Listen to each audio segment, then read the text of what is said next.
అదే RTV app వార్తల్ని క్షణాల్లో చదివే అవకాశం ఉంటుంది. ఒక న్యూస్ పేపర్, ఒక టెలివిజన్ ఛానల్ మీ చేతుల్లో ఎప్పుడూ ఉంటాయి. హైదరాబాద్లో న్యూయార్క్ టైమ్స్ స్క్వేర్ తరహా టీ స్క్వేర్ను తెలంగాణ ప్రభుత్వం నిర్మించబోతుంది.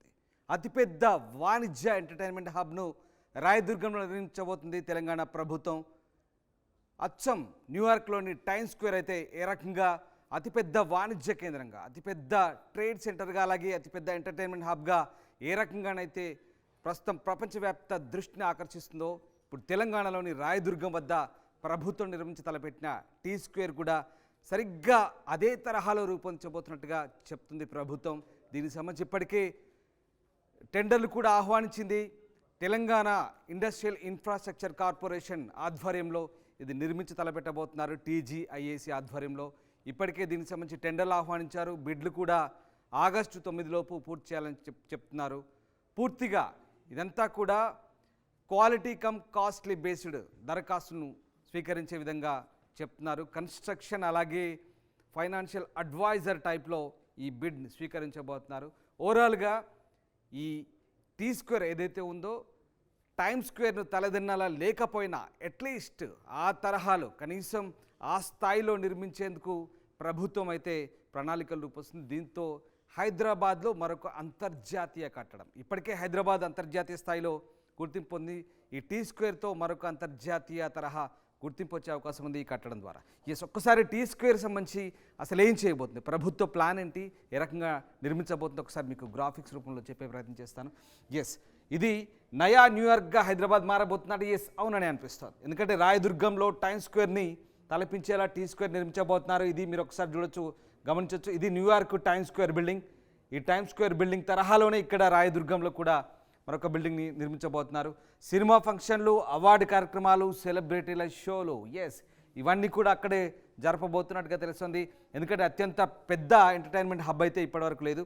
రోజంతా వినోద కార్యక్రమాలు ఉండేలా ఏర్పాట్లు అయితే చేస్తున్నారు. ఇప్పటివరకు అట్లాంటి హబ్ సిటీలో లేదు కాబట్టి ఇక్కడ నుంచి ఉండబోతుంది. అలాగే నాలెడ్జ్ సిటీకి దగ్గరలోనే టీ స్క్వేర్ ఉండబోతుంది. ఇప్పటికే రాయదుర్గం అంటేనే ఐటీ హబ్, ఐటీ జోన్ మీ అందరికీ తెలిసింది, అక్కడ దగ్గరలో ఉండబోతుంది. దాంతో ఐకానిక్ ప్లాజా ఏర్పాటు కోసం టెండర్లకు కూడా ఆహ్వానించింది. అక్కడ నేను చెప్పాను ఆగస్టు 9 చివరి తేదీగా చెప్తున్నారు. ఇప్పటికే టెండర్లు ఆహ్వానించారు. ఆగస్టు 9లోగా బిడ్ దాఖలయ్యేలా కసరత్తు చేస్తున్నారు. Quality and costly come quality based తరహాలు. కేబీఆర్ పార్క్ దగ్గర కూడా 6 ఫ్లైఓవర్లు, 5 అండర్ పాస్లు నిర్మించబోతుంది ప్రభుత్వం. ఇవి మనం ఒకసారి చూడొచ్చు. ఇవి అండర్ పాస్లు, అలాగే ఇవి ఫ్లైఓవర్లు కేబీఆర్లో. ఇప్పటికే శరవేగంగా మెట్రో సెకండ్ ఫేజ్ పనులు జరుగుతున్నాయి హైదరాబాద్లో, మీకు అందరికీ తెలిసిందే. ఆ రకంగా ఇప్పుడు మళ్ళీ కొత్త తరహా ప్రయోగాలకు, వినూత్న ప్రయోగాలకు ప్రభుత్వం సిద్ధమవుతుందని చెప్పొచ్చు. ఈ నేపథ్యంలో టీ స్క్వేర్ అలాగే ఇది మనం ఒకసారి గమనిస్తే ఈ ప్లేస్లోనే బహుశా ఇది రాయదుర్గం సంబంధించినటువంటి ప్లేసు. ఇక్కడ ఎందుకు నాలెడ్జ్ సిటీ, ఇక్కడ ఎందుకు రాయదుర్గం నాలెడ్జ్ సిటీ మనం ఒకసారి గమనిస్తే ఇక్కడ ఎందుకు ప్రభుత్వం నిర్మించబోతుందంటే, ఒక్క మాట, ఇక్కడ రైల్ కనెక్టివిటీ ఉంది, మెట్రో రైల్ కనెక్టివిటీ ఉంది, అలాగే బస్ కనెక్టివిటీ ఉంది. రాయదుర్గం అంటేనే ఐటీ జోన్, మీకు తెలుసు, ఐటీ హబ్బు, దాదాపుగా ఐటీ ప్రాంతం అంతా కూడా అక్కడే ఉంది. రాయదుర్గం నుంచి గచ్చిబౌలి ఆ ప్రాంతం అంతా కూడా మీకు తెలిసిన విషయమే. అక్కడ నిజంగా రాయదుర్గం వెళ్తే ఈవినింగ్ టైంలో మనం హైదరాబాద్లో ఉన్నామా లేదంటే ఫారిన్లో ఉన్నామా అనే ఫీలింగ్ వస్తుంది. ఆ రకంగా బహుళ అంతస్తుల భవనాలు, ఐటీ కంపెనీలు, మీకు తెలిసిన విషయం చాలామంది చూసే ఉంటారు. ఆ రకంగా రాయదుర్గం అన్నిటికీ అనువైన ప్రాంతం. ఎందుకంటే అక్కడ ఖాళీ ప్లేస్ కూడా ఉంది కాబట్టి అక్కడైతేనే బాగుంటుందని ప్రభుత్వం భావించింది. ఒక రకంగా టైమ్స్ స్క్వేర్ లాగానే టీ స్క్వేర్ను నిర్మించి తలపెట్టింది. ఇది ఎన్ని అంతస్తులు అనేది బహుశా ఇప్పటివరకైతే పూర్తి స్థాయిలో వివరాలు వెల్లడి కాలేదు, కానీ టీ స్క్వేర్ మాత్రం అక్కడే నిర్మించేందుకు అనుకూలంగా ఉంటుంది. ఎట్ ద సేమ్ టైం అక్కడైతేనే సరిగ్గా ఆ ప్రాంతంలో రియల్ ఎస్టేట్ కూడా ఊపందుకునే అవకాశం ఉంది కాబట్టి ప్రభుత్వం ఇవన్నీ కూడా ఆలోచించి బహుశా ఆ ప్రాంతంలో పెట్టే అవకాశం ఉంది. అన్నిటికీ మించి స్థలాభావం కారణంగా అక్కడైతేనే అనుకూలంగా ఉంటుందని ప్రభుత్వం అయితే భావిస్తుంది. మొత్తం మీద హైదరాబాద్ సిగలో మరొక మణిహారం అయితే ప్రభుత్వం అక్కడ నిర్మించి తలపెట్టింది. ఇది మొత్తం మీద టీ స్క్వేర్కి సంబంధించినటువంటి చాలా చాలా ప్రత్యేకతలు ఉన్నాయని ప్రభుత్వం చెప్తోంది. అందుకు తగ్గట్టుగా ప్రభుత్వం కూడా ప్రణాళికలు వేస్తుంది. ఇప్పటికే తెలంగాణ ఇండస్ట్రియల్ ఇన్ఫ్రాస్ట్రక్చర్ కార్పొరేషన్, పారిశ్రామిక మౌలిక వసతుల కల్పన సంస్థ ఏదైతే ఉందో TGIAC ద్వారా ఇప్పటికే టెండర్లు అయితే ఆహ్వానించింది. మరీ ముఖ్యంగా రాయదుర్గం ప్రాంతంలో దీన్ని నిర్మిస్తే కనుక ఖచ్చితంగా నేను చెప్తున్నట్టుగా ఒక పెద్ద బిగ్ ఎంటర్టైన్మెంట్ హబ్ కాబోతుంది. అలాగే అక్కడ ఐటీ సంబంధించినటువంటి కార్యకలాపాలు సాగుతాయి. అట్లాగే చాలా సమావేశాలు, వినోదకు సంబంధించినటువంటి కార్యక్రమాలు. మీకు తెలుసు న్యూయార్క్లోని టైమ్స్ స్క్వేర్ వద్ద పెద్ద పెద్ద బోర్డ్స్ ఉంటాయి, డిజిటల్ బోర్డ్స్, బిల్ బోర్డు లాంటివి. అక్కడ వాణిజ్య ప్రకటనలు ఇచ్చుకుంటారు.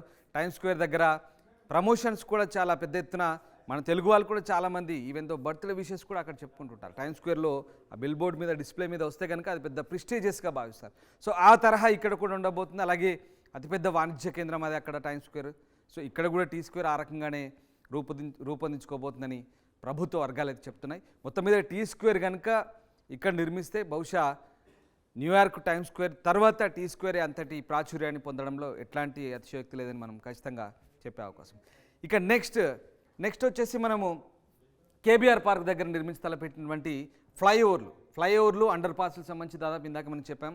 కేబీఆర్ పార్క్ సమీపంలో, అలాగే జూబ్లీ హిల్స్ చెక్ పోస్ట్ సమీపంలో ఇప్పటికే గతంలో ప్రతిపాదనలు ఉన్నాయి, కానీ అవి అమలుకు నోచుకోలేదు. సో ఇప్పుడు 6 అండర్ పాస్లు నిర్మించాలని ప్రభుత్వం భావిస్తుంది. అలాగే ఇది మల్టీ లేయర్డ్ ఫ్లైఓవర్స్. ఒక్కసారి మనం గమనిస్తున్నట్టయితే ఇక్కడ ఫ్లైఓవర్లు దాదాపుగా రోడ్ నెంబర్ 2 నుంచి, పంజాగుట్ట నుంచి ఇటువైపు వస్తుంటే రోడ్ నెంబర్ 2 నుంచి స్టార్ట్ అవుతాయి. అక్కడి నుంచి ఒకటి ఇటు ఫిలిం నగర్ జంక్షన్ వైపు, మరొకటి ఐటీ జోన్ వైపు, ఈ 2 ప్రాంతాల్లో ఇలా ఫ్లైఓవర్లు కట్టే అవకాశం ఉన్నట్టు చెప్తుంది. ఇది ఊహా చిత్రం మాత్రమే. ఈ ఊహా చిత్రాన్ని మీరు ఒకసారి గమనిస్తే ఇక్కడ నుంచి ఇలా చీలిపోయే అవకాశం ఉంది, ఇట్లా వచ్చేసి. అలాగే మల్టీ లెవెల్ ఫ్లైఓవర్లు, ఒకటి తర్వాత దాని కింద మరొకటి, ఇలా మల్టీ లెవెల్ ఫ్లైఓవర్లు దాదాపుగా 6 నిర్మిస్తారంటూ ఒక ఐడియా అయితే ప్రభుత్వం చేస్తుంది. దానికి తగ్గట్టుగా అండర్ పాస్. ఒక్కసారి మనం ఏరియల్ వ్యూ చూసే ప్రయత్నం చేద్దాం. చూసే ప్రయత్నం చేస్తే కనుక మనం ఇక్కడ నుంచి చెప్పొచ్చు, ఇది రోడ్ నెంబర్ 2 నుంచి వచ్చేటువంటి ఏదైతే ఉందో ఇక్కడ నుంచి మనం ఒక్కసారి రైట్, ఈ రోడ్ నెంబర్ 2 నుంచి వస్తున్నట్టయితే ఒక్కసారి ఫిలిం నగర్ జంక్షన్ వైపు, ఇది KBR park, film Nagar junction వైపు ఒకటి వస్తుంది. అలాగే రైట్, ఇది ఫిలిం నగర్, తాజ్ మహల్ రోడ్, ఇది ఫిలిం నగర్ జంక్షన్ వైపు తాజ్ మహల్ హోటల్ ఉంటుంది ఇక్కడ రోడ్ నెంబర్ 92లో, అపోలో జంక్షన్ దగ్గర. ఇటువైపు ఒకటి వస్తుంది. అలాగే ఇటు నుంచి జస్ట్ లైక్ మళ్ళీ ఇక్కడ మన ఇటువైపు నుంచి దుర్గం చెరువు ఫ్లైఓవర్ వైపు ఇటు ఒకటి వస్తుంది. ఈ రకంగా దాదాపుగా మల్టీ లేయర్ ఫ్లైఓవర్లు ఇలా వస్తుంటాయి. తర్వాత దానికి అనుగుణంగా, అంటే ఒక లేయర్ పైన ఒక లేయర్ కింద 2 ఫ్లైఓవర్లు వస్తాయని ప్రభుత్వం అయితే అంచనాలు వేస్తుంది. అందుకు తగ్గట్టుగా ఇక్కడ మనకు కేబీఆర్ పార్క్ స్టార్టింగ్లో ఏదైతే ఎల్వి ప్రసాద్ మార్గ్ ఉందో అక్కడ నుంచి అండర్ పాస్లు బహుశా అక్కడ ఉంటాయంటున్నారు. అలాగే చెక్ పోస్ట్ ప్రాంతంలో, జూబ్లీ చెక్ పోస్ట్ ప్రాంతంలో కూడా అండర్ పాస్లు ఉంటాయంటున్నారు. దాదాపుగా 6 అండర్ పాస్ల నిర్మాణానికి ప్రభుత్వం అయితే యోచిస్తుంది. గతంలో వీటికి సంబంధించిన ప్రతిపాదనలు చేశారు, కానీ ప్రతిపాదనలు కార్యరూపం దాల్చలేదు. కేబీఆర్ పార్క్ అంతా కూడా అది అటవీ సంరక్షణ కింద ఉంది. ప్రస్తుతానికైతే అవి ఫారెస్ట్ ల్యాండ్స్ కింద జమ చేస్తున్నారు, అవి జాతీయ పార్క్ కాబట్టి. దానికి సంబంధించినటువంటి మొత్తం సమస్యలు ఏమైనా ఉంటే అధిగమించేందుకు ప్రభుత్వం అయితే ఇప్పటికే వాటికి సంబంధించి చర్చలు అయితే జరుపుతున్నట్టుగా తెలుస్తుంది. సో ఇవైతే ప్రస్తుతానికి ప్రతిపాదనలో ఉన్నాయి. ఈ ఫ్లైఓవర్లు, అండర్ పాస్లు అయితే ప్రతిపాదనలో ఉన్నాయి.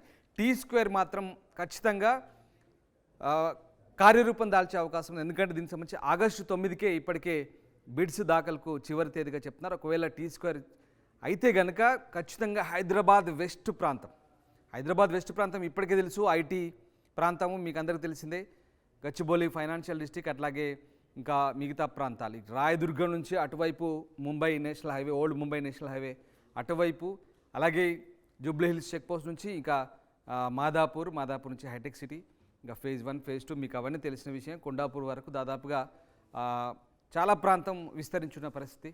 ఇప్పటికే ఆ ప్రాంతం నిజంగా మనం ఒక్కసారి ఈవినింగ్ వెళ్తే కనుక హైదరాబాద్లో ఉన్నామా లేదంటే ఇంకేదైనా ఫారిన్లో ఉన్నామా అనే ఫీలింగ్ కలుగుతుంది. బహుళంతస్తు భవనాలు ఇలా చూస్తే పూర్తిగా హైదరాబాద్లో కొత్తగా చూసే వాళ్ళకి మాత్రం ఖచ్చితంగా ఎక్కడో విదేశాలకు వెళ్ళిన ఫీలింగే కలుగుతుంది. సో ఆ తరహాలో మరొకటి టైమ్స్ స్క్వేర్ తరహాలో టీ స్క్వేర్ అయితే రాబోతుంది. ఖచ్చితంగా రాయదుర్గంలో నిర్మించి తలపెట్టిన ఈ టీ స్క్వేర్ ఖచ్చితంగా ఒక పెద్ద ఎంటర్టైన్మెంట్ హబ్ అయితే రూపుదిద్దుకోబోతుంది అందులో.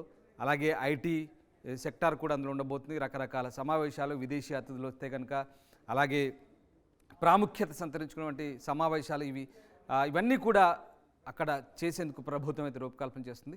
ఒక్కసారి అది టీ స్క్వేర్ కనుక అందుబాటులోకి వస్తే ఇక ప్రతిష్టాత్మక కార్యక్రమాలన్నీ కూడా అక్కడే పెట్టేందుకైతే ప్రభుత్వం ఆలోచన చేస్తుంది.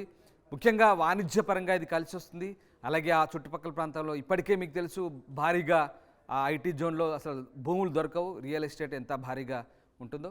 ఇప్పుడు ఇంకా దాన్ని బేస్ చేసుకొని ఇంకా రియల్ ఎస్టేట్ పెరిగే అవకాశం ఉంది. ఖచ్చితంగా ఆ ప్రాంతానికి మరింత డిమాండ్ వచ్చే అవకాశం ఉంది. కాబట్టి ఖచ్చితంగా హైదరాబాద్కు మరొక ఈ ప్రిస్టేజియస్ కన్స్ట్రక్షన్ అని చెప్పొచ్చు. మనం ఇదొక ప్రతిష్టాత్మక కట్టడంగానే భావించాలి. టీ స్క్వేర్ కనుక రూపుదిద్దుకొని ప్రభుత్వ ఆలోచనలకు ఇది రూపుదిద్దుకున్నట్టయితే కనుక ఖచ్చితంగా అది కార్యరూపం దాల్స్తే కనుక హైదరాబాద్ మరొక అద్భుతంగానే చెప్పవచ్చు. దీంతో మరొకసారి హైదరాబాద్ ప్రపంచ పటంలో నిలుస్తుంది, ఎట్లాంటి సందేహం లేదు. అండ్ మోర్ ఓవర్ అది కట్టించినందుకు ప్రభుత్వాధినేతగా ఇప్పుడున్నటువంటి ముఖ్యమంత్రి కూడా ఆ పేరు దక్కే అవకాశం ఉంది. ఎందుకంటే ఖచ్చితంగా ఇది ఎవరు కట్టించారని అనుకున్నప్పుడు ఖచ్చితంగా ఆ పేరు అయితే వస్తుంది కాబట్టి. అండ్ డెఫినెట్గా కాంగ్రెస్ ప్రభుత్వం అయితే ప్రస్తుతం ఆలోచన చేస్తుంది, హైదరాబాద్ రూపురేఖలు అయితే మార్చే ఆలోచన చేస్తుంది. పూర్తిగా అండర్ పాస్లు, ఫ్లైఓవర్లు, మల్టీ స్టోరేడ్ బంగ్లాస్ ఇవన్నీ కట్టేందుకైతే ప్రణాళికలు రూపొస్తుంది. అందులో దశల వారీగా మొదట టీ స్క్వేర్కి అయితే ప్రస్తుతానికైతే ప్రభుత్వం సన్నాహాలు చేస్తుంది. ఇప్పటికే టెండర్లు అయితే పిలిచింది TGIAC. ఇక అది కార్యరూపం దాల్చడంలో ఎన్నో రోజులు పట్టదు. సో బహుశా హైదరాబాద్లో మరి రాబోయే రోజుల్లో కొన్ని సంవత్సరాల్లోనే మరొక అద్భుతమైన కట్టడం టీ స్క్వేర్ రూపంలో మనందరం చూడబోతున్నాం. ఎస్, మరిన్ని వీడియోస్ కోసం ఛానల్ ని సబ్స్క్రైబ్ చేయండి, లేటెస్ట్ అప్డేట్స్ కోసం వాట్సాప్ ఛానల్ ని ఫాలో చేయండి అండ్ లింక్ డిస్క్రిప్షన్ లో ఉంది.